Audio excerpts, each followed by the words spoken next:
యోగే రోగభయం కులే శుతిభయం విత్తే నృపాలద్భయం మానే దైన్యభయం బలే రిపుభయం రూపే జరాయ భయం శాస్త్రే వాదిభయం కుణే కలభయం కాయే కృతాంతద్భయం సర్వం వస్తు భయాన్వితం భువి నృణాం విరోగ్యమేవా భయం.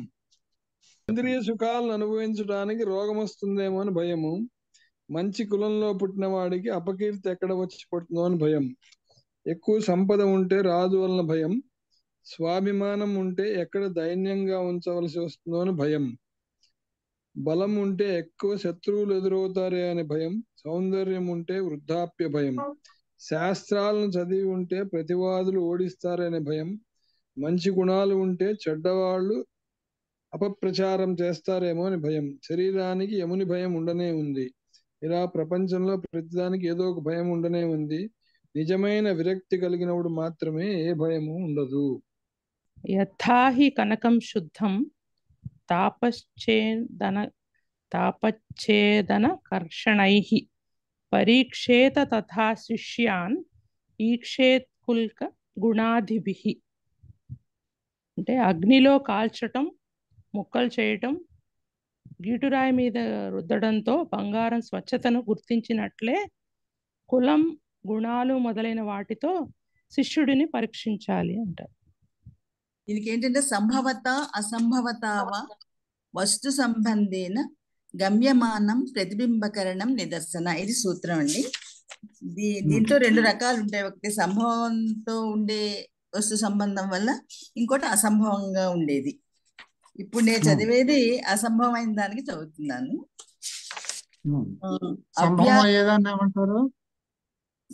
సంభవత్ వస్తు సంబంధ నిదర్శన. నిదర్శనలోనే రెండు రకాలు. Very good. అసంభవత్ వస్తు సంబంధి నేను చదువుతున్నాను అనమాట. అవ్యాత్సవో యస్య నిసర్గ వక్రః స్పృశ్యతి అధిజ్య స్మరచాపలీలాం జటాపినద్ధో రగరాజరత్న మరీచి లీఢ ఉభయ కోటి రిందు.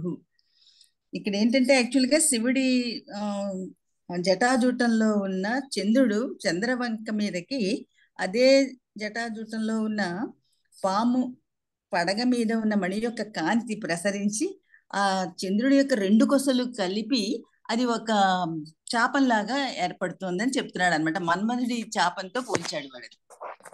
దీని అర్థం ఏంటంటే శివుని శిరస్సున ఉన్న చంద్రుడు సహజంగానే వంకరగా ధనువు ఆకారంలో ఉంటాడు. ఆ పైన శివుని జటాజూటంలో ఉన్న సర్పం యొక్క శిరోమణి కిరణాలు ఆ ధనుస్సు ఆకారంలో ఉన్న అతని యొక్క రెండు కొనలను తాకుతున్నాయి. ఆ కిరణాలు అల్లెతాడులాగా భాషించి చంద్రునికి నారి బిగించబడిన ధనుస్సు ఆకారం వచ్చింది. కనుక అతడు అల్లెతాడు బిగించి కట్టబడిన మన్మథ చాపం యొక్క సౌందర్యాన్ని పొందాడు. అటువంటి చంద్రుడిని శిరస్సును ధరించిన శివుడు మమ్మల్ని రక్షించుగాక. అసంభవమైన నిదర్శనం చూపిస్తే, నిదర్శనంతో పోలిక చెప్పి చూపిస్తే దాన్ని నిదర్శనాలంకారం అంటాం. సంభవమైన దృష్టాంతం చూపిస్తే దాన్ని దృష్టాంతాలంకారం అంటాం. దృష్టాంతాలంకారాలకి దీనికి నిదర్శనాలంకారానికి తేడా అదే. ధన్యవాదాలు. వస్తుతస్తు జగతి తలే అస్మిన్ న కిమపి ఏతాదృశం కార్యం వర్తతే యత్ వినా పరిశ్రమేణ సాధ్యం స్యాత్ పరిశ్రమేణ శక్తిహీనోపి కార్యం సంపాదయితుం పారయతి. వస్తుతస్తు జగతి తలే అస్మిన్ న కిమపి ఏతాదృశం కార్యం వర్తతే అంటే యత్ వినా పరిశ్రమేణ సాధ్యం స్యాత్. ఏ కార్యమైతే పరిశ్రమ లేకుండా, శ్రమ పడకుండా సాధ్యం అవుతుందో అలాంటి కార్యము ఈ ప్రపంచంలో అలాంటి విధమైన కార్యము ఏది కూడా ఉండదు. పరిశ్రమేణ చెప్పండి. చాలా బాగుంది. శ్రమ చేత శక్తిహీనుడు కూడా ఆ కార్యాన్ని సాధించడానికి సంపాదితం పారయతి అంటే కార్యాన్ని సాధించగలడు అని భావము. కానీ ఇక్కడ అంతే. పారయతి అంటే కార్యాన్ని సాధించడానికి పారయతి అన్న దానికి మీనింగ్ తెలియలేదు. పారయతి అంటే ఈదడం అండి. ఏదటమే అంటే అక్కడ ఎలాగా సరిపోయింది. అంటే కార్యం సంపాదయితం అంటే ఒక కార్యాన్ని సానుకూలపరుచుకోవడానికి ఈత కొట్టగలడు అంటే దాటగలడు. ఒక కార్యంలో సంభావ్యతని పొందగలడు అని అర్థం అన్నమాట. దాటగలడు అని. పారయతి అంటే దాటడం.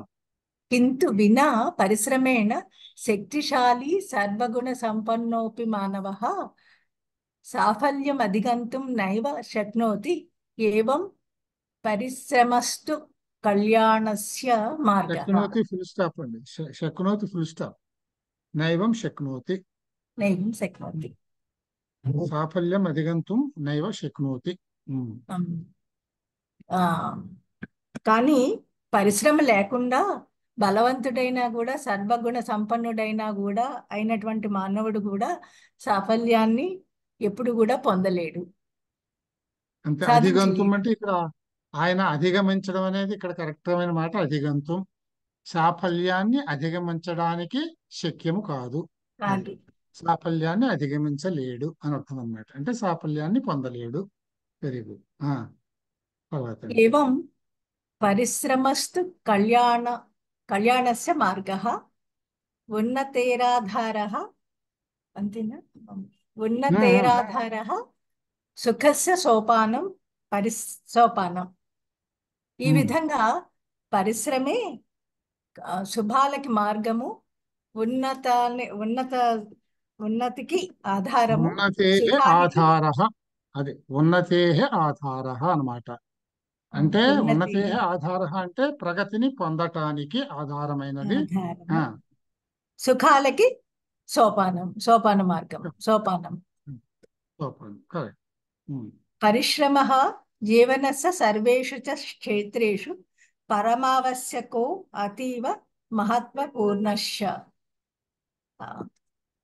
జీవితంలో అన్ని క్షేత్రాలలోనూ అన్నిట్లోనూ అన్ని విభాగాల్లోనూ కూడా అన్ని విభాగాల్లోనూ రంగాలు క్షేత్రం అంటే రంగము అంటాం కదా. అన్ని రంగాల్లోనూ ఎనీ అన్ని ఫీల్డ్స్ రంగాల్లోనూ జీవితం యొక్క అన్ని చోట్ల అన్ని రంగాలలోనూ పరిశ్రమే ముఖ్య పరమావశ్యకము, అతీవ మహత్వపూర్ణము అంటే చాలా మహిమ కలది, అత్యంత ఆవశ్యకమైనది కూడా. అత్యంత ఆవశ్యకము, అత్యంత ప్రభావశీలము అయినది అంటే సార్. ధన్యవాదాలు మహోదయ. ఓకే. నిజానికి ఈ జగత్తులో కృషి సలుపకుండా సాధింపగలిగిన ఏ కార్యము కూడా ఉండదు. కృషితో శక్తిహీనులు కూడా కార్యాన్ని సాధింపగలుగుతారు. కానీ కృషి లేక శక్తిశాలి సర్వగుణ సంపన్నుడైన మానవుడు కూడా సాఫల్యతను పొందలేడు. అందుచే కృషియే మానవ కళ్యాణానికి మార్గము, ఉన్నతికి ఆధారము, సుఖమునకు సోపానము వంటిది. కృషి జీవితపు అన్ని రంగముల యందు పరమ ఆవశ్యకము, అత్యంత మహత్వపూర్ణము. సత్యస్య గరిమా జీవనస్య సర్వేషు క్షేత్రేషు ప్రభవిష్ణుః. సత్యం యొక్క విలువ జీవితంలోని అన్ని రంగాలలోనూ ప్రభవిష్ణుః అంటే అత్యంత ప్రభావము కలిగినది. ప్రభావం చూపెడుతుంది అని వచ్చండి. చూపునది ఎలాగైనా పర్వాలేదు. ప్రభావం చూపునది. సత్యభాషణ నిర్భీతేన భవితవ్యం. సత్యం మాట్లాడేవాడు నిర్భయంగా ఉంటాడు. అంతే. సత్యభాషణ నిర్భీతేన భవితవ్యం. సత్యాన్ని పలకడానికి నిర్భీతిగా ఉండాలి. నిర్భీతిగా ఉండటం ఆవశ్యకం. ఇది భవితవ్యం. ఈ తవ్యత్ ప్రత్యయం అంటే ఇట్ ఈస్ నెససరీ అనే మీనింగ్ వస్తుంది అనమాట. అంటే తెలుసుకోవడానికి చెప్తున్నా, అంత ట్రూ ట్రాన్స్లేషన్ అక్కర్లేదు. నిర్భీతిగా ఉండాలి అంటే సరిపోతుంది. ఉండాలి ఉండాలి. అనేన మనుష్యస్య తేజః యశః గౌరవమాత్మ సమ్మానంచ వర్ధతే. అనగా అనగా మనుష్యుడు కాదు, అనేనా అంటే తృతీయ. తృతీయ దీని చేతనే దీని అంటే చేతనే సత్యభాషణ చేతనే. అనేనా అంటే సత్యభాషం వల్లనే ఏవ మనుష్యస్య మనుషుని యొక్క తేజస్సు, కీర్తి, గౌరవము, ఆత్మ సమ్మానము ఆత్మగౌరవము వర్ధతే ఉంటాయి, ప్రకాశిస్తాయి. పొందుతాయి. సత్యవాక్ సర్వ పాపేభ్యోపి ముంచతే. సత్యవాక్కు అన్ని పాపాలను కూడా హరిస్తుంది. Okay, good. సత్యపాలనం మనసా వచసా కర్మణా చ కర్తవ్యం మనుష్యేణ. కర్తవ్యం. సత్యపాలన మనసా వాచ కర్మణ కర్తవ్యంగా ఆచరించవలసి ఉన్నది. కర్తవ్యం అంటే సత్యపాలన మనసా వాచ కర్మణ ఆచరించవలసినది. మనుష్యేణ మనసి నిశ్చయః కర్తవ్యం యత్ న కదాపి అహం అసత్యం వదిష్యామి ఇతి.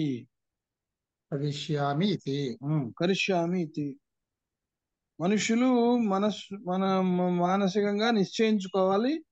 కర్తవ్యం నేను ఎప్పుడు అసత్య భాషణము వదిష్యామి మాట్లాడనని కర్తవ్యంగా నిశ్చయించుకోవాలి. బాగుంది, వెరీ గుడ్, బాగుందండి, కరెక్ట్. సరే, ఇది కూడా ఒకసారి మీరే చదవండి. సత్యగరిమ జీవితపు అన్ని రంగములను విస్తరించి ఉన్నది. విష్ణు అంటే విస్తరించడం అని అర్థం చెప్పాం. బాగుంది. సత్యభాషణులు నిర్భీతిగా ఉంటారు. దీనిచే మనుషుల యొక్క తేజము, కీర్తి, గౌరవము, ఆర్తవము వర్తతే అంటే వర్ధిల్లుతాయి. సత్యవాక్ సర్వపాపములను కూడా హరిస్తుంది. నేనెన్నడూను అసత్యమాడు అన్న విధంగా మనోవాక్య కర్మణ సత్యపాలన చేయటం మన కర్తవ్యం. సంసారరథస్య సంచాలకం చక్రద్వయం నరనారీ రూపమేవ. ఈ జీవితం అనేటువంటి సంసార చక్రాన్ని నడిపేటువంటి రథ చక్రాలు, చక్రద్వయం స్త్రీ పురుషులు. అంటే స్త్రీ పురుషులు ఈ జీవిత రథాన్ని నడిపే జంట చక్రాలు. సమాజే పురుష స్త్రీ చూవేపి సమానమేవ మహత్వం బచితః. సమాజంలో స్త్రీ పురుషులకి సమానంగా ప్రభావం ఉంటుంది. సమానమైన మహత్వం లేదా ప్రభావం అనొచ్చు. మహత్వం అంటే ప్రభావం అనొచ్చు. అంటే ఇద్దరికి కూడా సమానమైన మహత్వం ఉంటుంది. నారీ నరచ అన్యోన్యస్య పూరకౌ. స్త్రీ పురుషులు ఇద్దరు కూడా పరిపూర్ణత్వాన్ని అన్యోన్యంగా ఉంటుంది. అన్యోన్య పరిపూర్ణత ఉంటుంది ఇద్దరికి. నారీ నరచ అన్యోన్యస్య పూరకౌ. అంతే కదండి, అన్యోన్యంగా ఉండాలి అంటే సరిపోతుంది. అన్యోన్యంగా ఉండడం. నారీ విన తు పురుషస్య జీవనం వ్యర్థ. స్త్రీ లేకుండా పురుషుడు యొక్క జీవనం వ్యర్థం.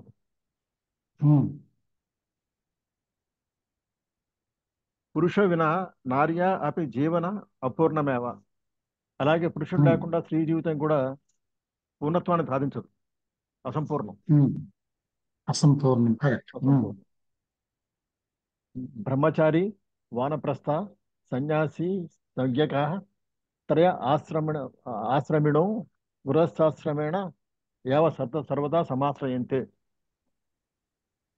ఈ దశలు ఏమిటి?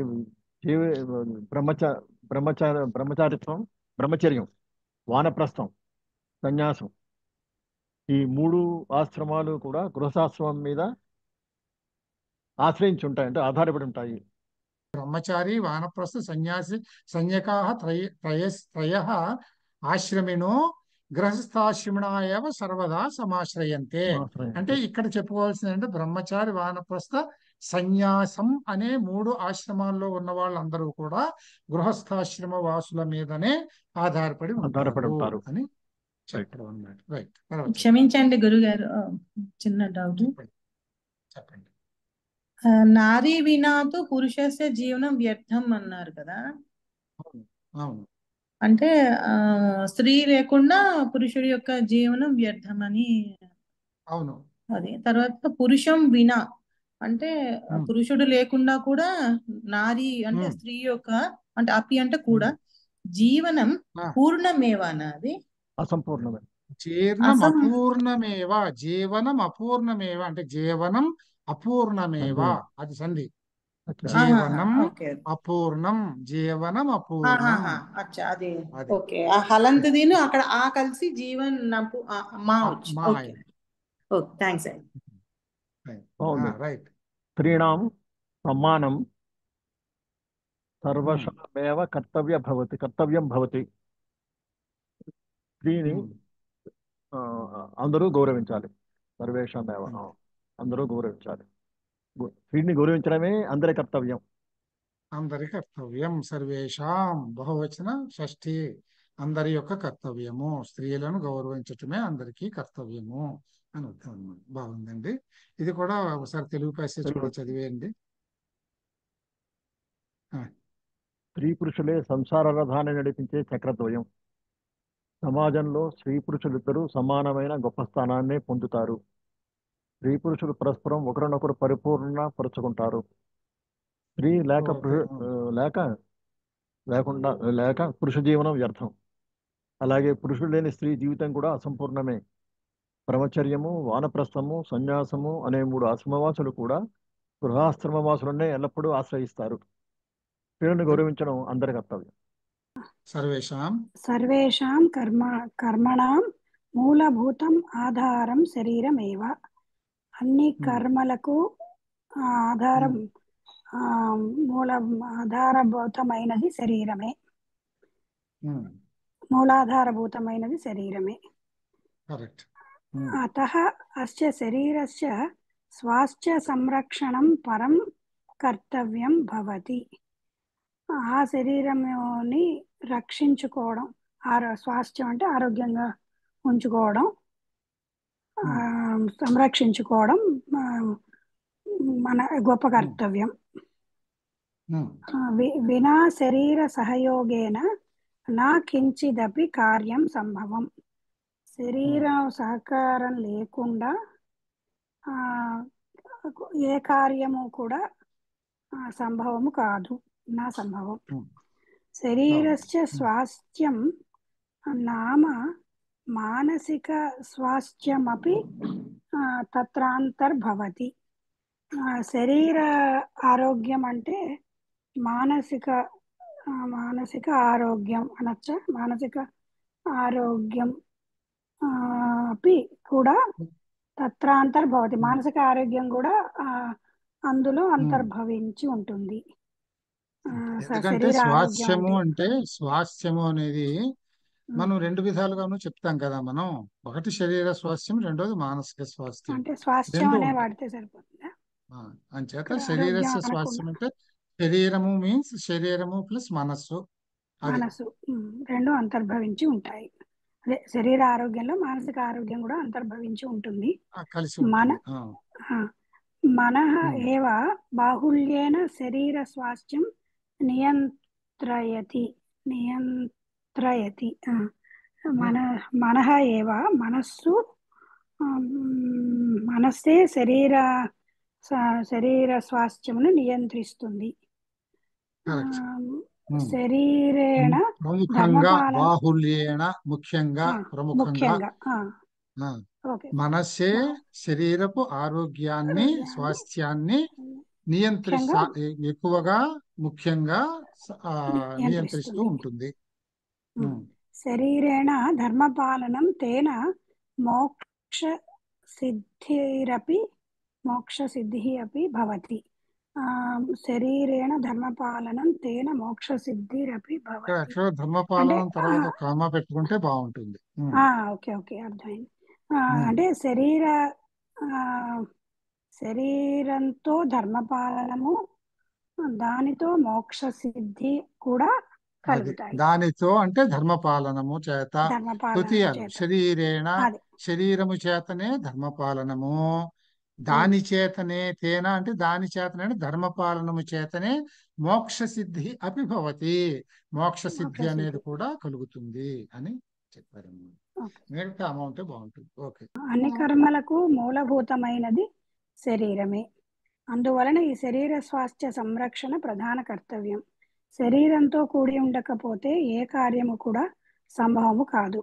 శారీరక స్వాస్థ్యం అందే మానసిక స్వాస్థ్యం కూడా అంతర్భవించి ఇమిడి ఉంటుంది. ఓకే. శరీర స్వాస్థ్యాన్ని ప్రధానంగా నియంత్రించేది మనస్సే. శరీరం చేత ధర్మపాలన, ధర్మపాలన చేత మోక్ష సిద్ధి కలుగుతాయి. బాహుళ్యేన అంటే ప్రధానంగా అని. Okay okay sir. ప్రధానంగా, ప్రముఖంగా, ముఖ్యంగా, మిక్కిలిగా ఏదంటేనే పట్టొచ్చు, పర్వాలేదు. బాగుందండి. ఓ 15 ప్యాసేజీలు చేస్తాం. మీకు ఇది ఎంత సులభమో మీకు అర్థమైపోయి ఉంటుంది కనుక దీంతో ఇంకేమీ ప్రాబ్లం లేదు. మీకు ఎస్ఏ రైటింగ్ ఉంది కదండి. ఎస్ఏ రైటింగుల్లో ఈ పూటకి ఈ ఎస్ఏ ఒకటి చదివేద్దాం మనం. ఇది అయిపోతుంది. రేపటికి నేను కొన్ని శ్లోకాలు తీసి పెడతాను, శ్లోకాలు చూద్దాము. మీకు ఎస్ఏల్లో జనరల్గా ఏం చేస్తారంటే, మీకు ఇచ్చే చాయిస్లో జనరల్ టాపిక్ ఎస్ఏ ఒకటి ఇస్తారు. తర్వాత ఒకటి ఏదైనా ఒక కవి గురించి కానీ, ఒక కావ్యం గురించి ఇవ్వరనుకోండి, కవి గురించి ఇస్తారు. అందులో మీకు చాయిస్ ఏదో ఒకటి ఇస్తారు. ఇందులో మీకు జనరల్ ఎస్ఎస్లో ముఖ్యమైన ఎస్ఎస్లో ఒకటి ఏమిటంటే సంస్కృత భాష మహత్వం, కిమర్థం సంస్కృతం అధేయం. ఇట్లా ఏమన్నా కానీ సంస్కృతం ఎందుకు నేర్చుకోవాలి, అసలు సంస్కృత భాష గొప్పతనం ఏమిటి అనేది ఈ అర్థం వచ్చేలాగా ఏ నామెన్క్లేచర్ ఇచ్చినా కానీ మీరు ఈ ఎస్ఏ రాసేయచ్చు. కనుక ఇది స్పెషాలిటీ ఆఫ్ సాంస్క్రిట్ లాంగ్వేజ్ అనేది జనరల్ టాపిక్ అన్నమాట. ఇది ఒక్కటి మనం చదువుదామండి. చదివి మీరు అర్థం మామూలుగా తెలుగులో అర్థం చెప్పేయండి. మీరు ఇది సాంస్క్రిట్ లో రాసే ఎస్సే మైండెడ్, మీరు ఇది సాంస్క్రిట్ లోనే రాయాల్సి వస్తుంది. అంచేత మీరు ఇది చదివేటప్పుడు దీని ట్రాన్స్లేషన్ ఒకటి అయిపోతుంది. ఇప్పుడు ఈ ప్యాసేజ్ చదువుతూ ట్రాన్స్లేట్ చేయాలి, ఒకటి అయిపోతుంది. ముఖ్యంగా మీరు ఇది ట్రాన్స్లేషన్ మీరు సాంస్క్రిట్ లో రాయాలి కనుక ఈ వాక్యాలను ఇందాక ఆవిడ అడిగారు చూడండి, అపూర్ణం అసంపూర్ణం అనేది ఎలా విడదీస్తాము, అట్లాంటి డౌట్లు ఏమన్నా వస్తాయేమో. ఈ సెంటెన్స్ కన్స్ట్రక్షన్ ఎలా ఉందో కొంచెం జాగ్రత్తగా చూసుకోవాలి. ఇప్పుడు వ్యాకరణాదిన పరిష్కృతం, పరిశుద్ధం, సంస్కృతం, ఇది ఉచ్యతే ఇందులో ఇబ్బంది ఏమీ లేదు, మీకు అర్థమైపోతుంది. ఎక్కడైనా కానీ సెంటెన్స్ కన్స్ట్రక్షన్ ఇది ఎట్లా చెప్పారండి, ఇది ఇక్కడ ఏం విభక్తి వాడారు, ఎందుకు వాడారు, దీని అర్థం ఎలా వస్తుంది, ఇలాంటివి కొంచెం గమనించుకుంటూ ఉండండి. డౌట్ వస్తే అడగండి. దీన్ని చదువుదాం. మనం ఈ ఎస్ఏ చదువుదాం ఇవాళకి. మనకి ఎస్ఏ కూడా అది కూడా ఒక పార్ట్ మీకు ఆ పేపర్లో, పేపర్ 2, 3 అనుకుంటా ఇది. ఓకే. ఇప్పుడు ఇది ఎవరు చదువుతారండి ఈ ఎస్ఏ? ఈ 2 పేరాలు, ముందు 2 పేరాలు ఒకటి చదవండి. అట్లా మనం చదువుదాం, అందరం తలో పేరా చదువుదాం ఎస్ఏ కూడాను. వ్యాకరణాదిన పరిష్కృతం, పరిశుద్ధం, సంస్కృతం ఇత్యుచ్యతే. అది దానికి తెలుగు చెప్పక్కర్లేదు కదా, ముందుకు వెళ్ళిపోవచ్చా? చెప్పాలి. ఎందుకంటే మనకి కొంచెం అర్థం అవుతుంది. అంటే ఏ సెంటెన్స్ తెలుగు నుంచి సంస్కృతం ఎలా రాసావో అర్థం చేసుకునే ప్రయత్నం చేయండి. అది దాన్ని బట్టి సాంస్క్రిట్ సెంటెన్స్ మీరు రాయాలి. సాంస్క్రిట్ ఎస్సే కనుక దీని తెలుగు అర్థం చెప్తే ఏముందంటే, తెలుగులో వస్తే సంస్కృతంలో ఇలా రాయాలి అనేది ఇది రివర్స్ ఇంజనీరింగ్ అనమాట. ఇది అది చదువు చెప్పు. వ్యాకరణము మొదలగు వాటిచే పరిష్కృతము, పరిశుద్ధము చేయబడిన దానిని సంస్కృతము అని అంటారు. ఇత్యుచ్యతే. సహ దేవభాష, దేవవాణి, గీర్వాణ భాష ఇత్యాది నామాభిః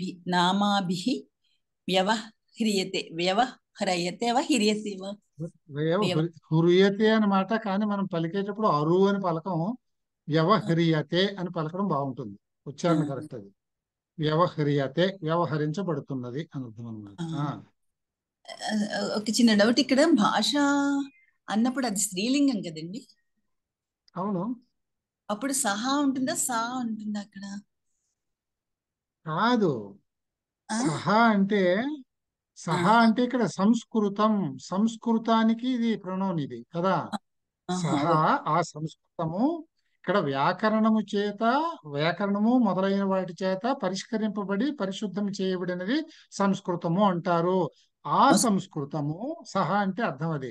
భాష స్త్రీలింగ శబ్దం కనుక ఈ భాష అనే ప్రాతిపదికానికి స్త్రీలింగ శబ్దంగా మార్చటానికి మనం జోడించేటటువంటి ప్రత్యయాల్ని స్త్రీ ప్రత్యయాలు అని అంటాము. స్త్రీ ప్రత్యయాల్లో ఆకారాంతం వచ్చేవి 3 ప్రత్యయాలు ఉన్నాయి. చాపు, డాపు, టాపు అని. ఎక్కువగా టాప్ ప్రత్యయంతో, టాప్ అంటే ఇట్ అనేది చివర ఉప్ అనేది ఇత్తుల కింద పోయి ఆకారం మిగులుతుంది. చాప్ అయినా అదే మిగులుతుంది, డాప్ అయినా అదే మిగులుతుంది, టాప్ అయినా అదే మిగులుతుంది. ఇత్తులు ఎందుకు పెడతాడంటే కోడింగ్, అంటే ఏ గణంలో ఏ గ్రూప్ ఆఫ్ వర్డ్స్ కి ఏ ప్రత్యయం పెడితే అది అకారాంతం అవుతుంది అనే దానికి. ఇప్పుడు భాష అనే ప్రాతిపదికకి టాప్ ప్రత్యయం, టాప్ అంటే కనపడేది ఆకారం, భాష plus top is equal to భాష ప్లస్ ఆ, భాష అలా వస్తాయి. అంచేత భాష అనేది టాప్ అనే స్త్రీ ప్రత్యాంతమైన స్త్రీ శబ్దం. అలాగే దేవవాణి, వాణి ఇక్కడ కూడా ఇది ఈకారాంతం. ఇక్కడ మీరు ఒకటి గుర్తుపెట్టుకోవాలి, ఈకారాంత శబ్దాలన్నీ ఓన్లీ స్త్రీలింగ శబ్దాలు. అంటే సందర్భం వచ్చిందని చెప్తున్నానండి, ఇక్కడ దీన్ని చదవడానికి ఇవన్నీ మీకు అవసరం లేదు. సందర్భం వచ్చింది మీకు ఒక చిన్న పాయింట్ గుర్తింపుకి. ఈకారాంతమైనటువంటి శబ్దాలన్నీ కూడా స్త్రీలింగ శబ్దాలు. ఎప్పుడు మళ్ళీ అయితే విద్యార్థి అని ఉంది, విద్యార్థి అనేది కూడా ఈకారాంత శబ్దమే, దీర్ఘ ఈకారాంతమే. అది ఏమిటంటే అది స్త్రీలింగ శబ్దమా విద్యార్థి? ఎవరైనా చెప్తారా నాకు? విద్యార్థిన్ కదండి అది.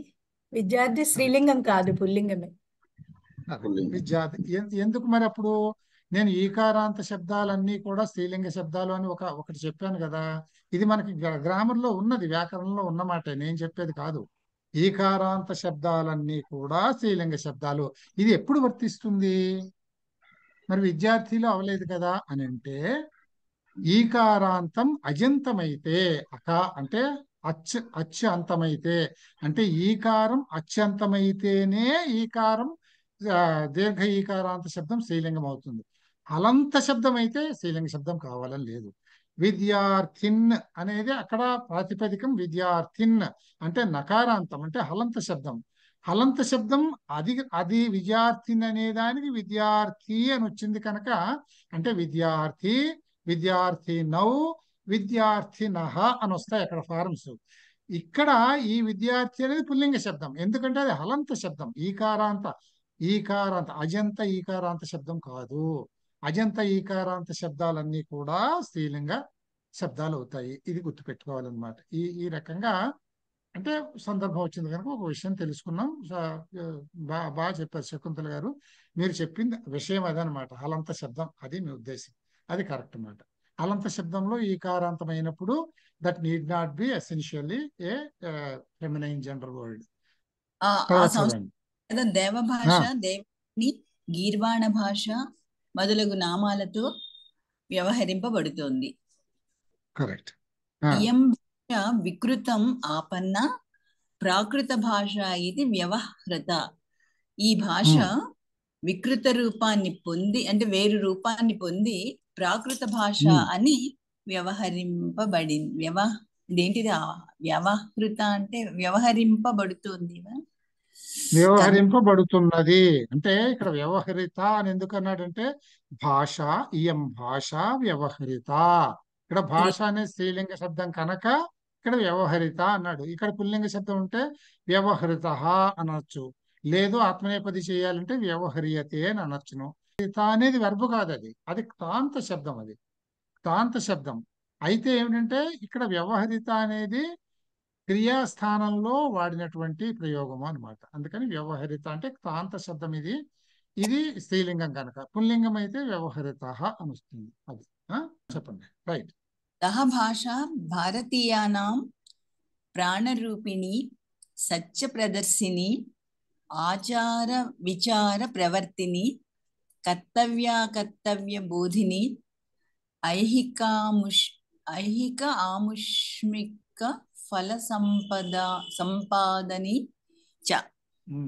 ఈ భాష భారతీయుల యొక్క ప్రాణరూపమైనది, సత్యాన్ని దర్శింపచేసేది, ఆచార ప్రాణప్రదమైనది అని అనొచ్చుగా, కొంచెం బాగుంటుంది.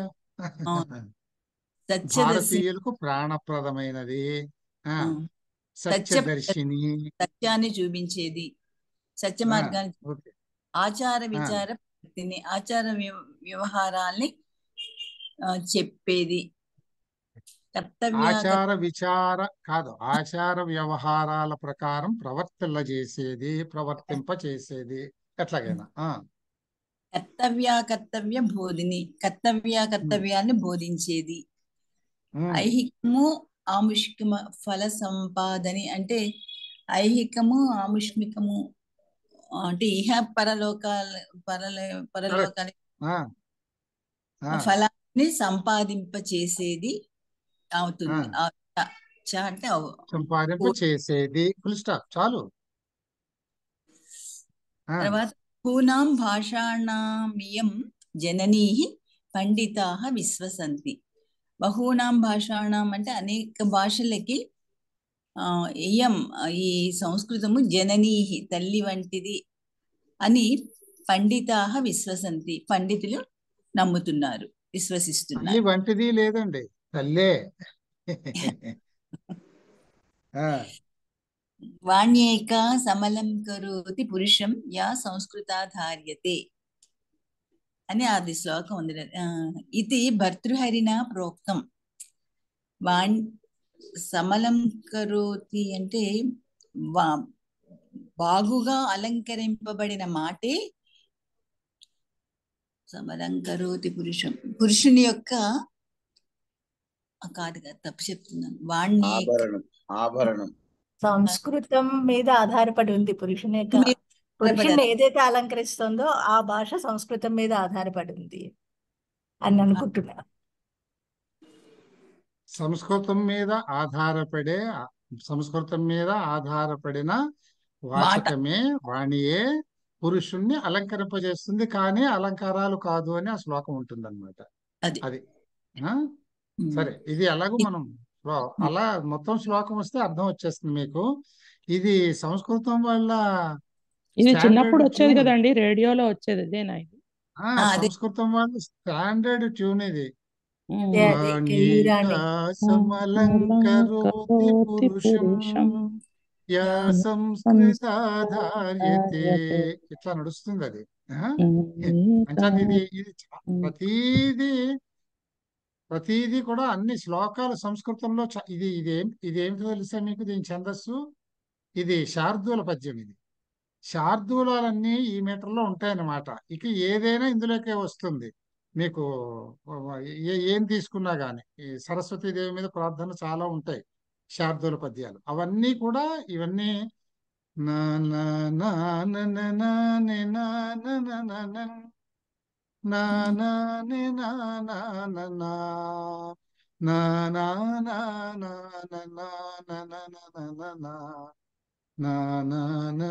నా నా ఇదనమాట ట్యూను. ఈ ట్యూన్ కరెక్ట్ గా ఇది శార్దూల పద్యానికి ట్యూను. అది గుర్తొచ్చింది. ఆవిడ అన్నారు ఏ ఇయర్ అనగానే గుర్తొచ్చింది. ఎప్పుడు ఆ సంస్కృత పాఠం అని వచ్చేది ఆ రోజుల్లో. అప్పుడు ఇది దీంతో ప్రార్థన ప్రారంభం అయ్యేదన్నమాట. యా కుందేందు తుషారఘార ధవళ యా శుభ్రవస్త్రాన్విత యా, ఇట్లా ఇదే ట్యూన్ లో అది కూడా వస్తుంది. అది కూడా మనకి ఇవన్నీ కూడా శార్దూల పద్యాలు అనమాట. శార్దూల విక్రీడితంలో రాసింది. ఓకే, చదవండి సరదాగా మధ్యలో. భర్తృహరిణ ప్రోక్తం, భర్తృహరి చేత చెప్పబడింది. సంస్కృత వాణి మనుష్యస్య అలంకార హారాదయః యథార్థతః న మనుష్యస్య అలంకార ఇత్యర్థః. ఇప్పుడు కరెక్షన్ చేస్తాను చూడు, ఎక్స్ట్రా పడింది, అలంకార ఇత్యర్థః. సంస్కృత వాణియే మనిషి యొక్క అలంకారము, హారాలు యథార్థతః హారాలు అవి అలంకారాలు కావు అని అర్థం. Very good. భారతవర్షస్య సమస్త ప్రాచీన వాంగ్మయం.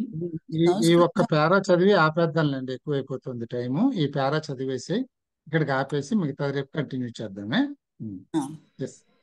భారతవర్షస్య సమస్త ప్రాచీన వాంగ్మయం సంస్కృత భాషాయాం ఏవ ప్రాప్తం. భారతదేశం యొక్క ప్రాచీన వాంగ్మయం అంతా కూడా సంస్కృత భాషలోనే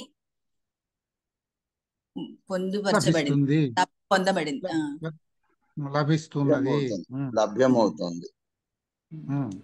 వైదిక వాంగ్మయం రామాయణం, మహాభారతం, పురాణాని, స్మృతి గ్రంథాః, దర్శనాని, ధర్మగ్రంథాః, మహాకావ్యాని, కావ్యాని, నాటకాని, గద్యకావ్యాని, నీతికావ్యాని ఇత్యాదీని సంస్కృత భాషాయామేవ ఉపలభ్యంతే.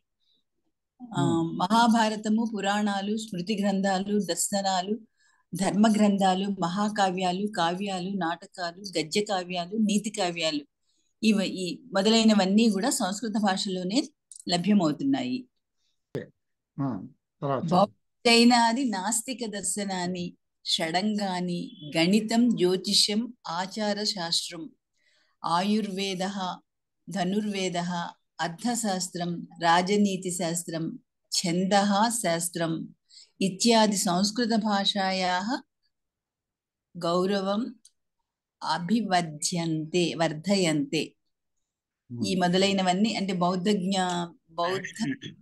నాస్తిక దర్శనాలు, షడంగాలు, గణితము, జ్యోతిష్యము, ఆచార శాస్త్రము, ఆయుర్వేద శాస్త్రము, ధనుర్వేదము, అర్థశాస్త్రము, రాజనీతి శాస్త్రము, ఛందశాస్త్రము మొదలైనవన్నీ సంస్కృత భాష యొక్క గౌరవాన్ని పెంపొందిస్తున్నాయి, ఇనుమడింపజేస్తాయి. Okay, we'll close it here. Okay. And tomorrow we'll meet at 7:30 అండి. Right అండి. Good night. Have a nice Good night అండి. Right. Tomorrow we'll meet. Bye.